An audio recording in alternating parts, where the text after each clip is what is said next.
about 30 miles south of where we sit here in Gulfport. They are the premier place to go and fish for large, beautiful fish. So a lot of our beer names are based on areas or islands, fishing areas or islands in the Chandeleur Islands. So Freemason and Curlews are both these beautiful kind of rock island areas where these huge fish spawn.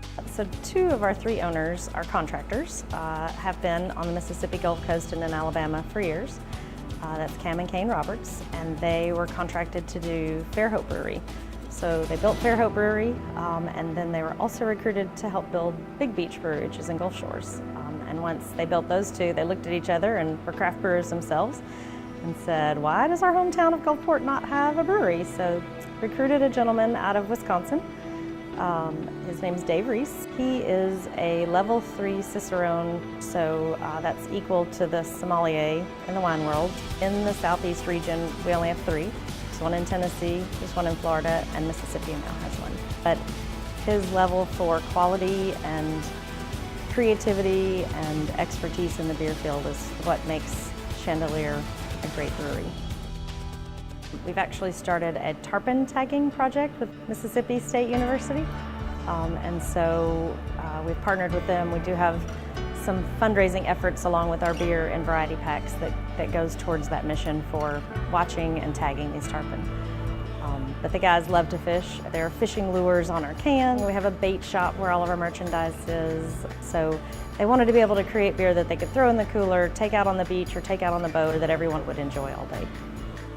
If you come to our tap room, we generally have about 15 different beer on tap, but then our brewmaster's playing around with things. This weekend we have a red velvet cake ale that's coming. We have a Dunkelweiss that's here, so he's got a Saison.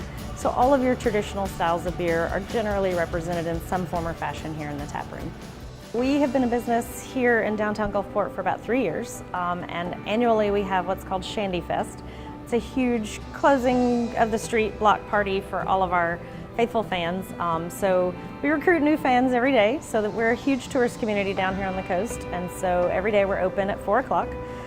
On the weekends we're open at 11 a.m. So Chandy Fest attracts about 1,200 people. We always do beer launches, we do special things for our local community. So we recently did an Oreo Stout where we released that one afternoon, and in about 3 hours it was gone. We put those things out on social media. It draws a big crowd, people standing in line to get in to try something new or interesting or unusual. Every Friday night we have live music here in the tap room. We also have ping pong and cornhole and darts. We're dog friendly, we're kid friendly.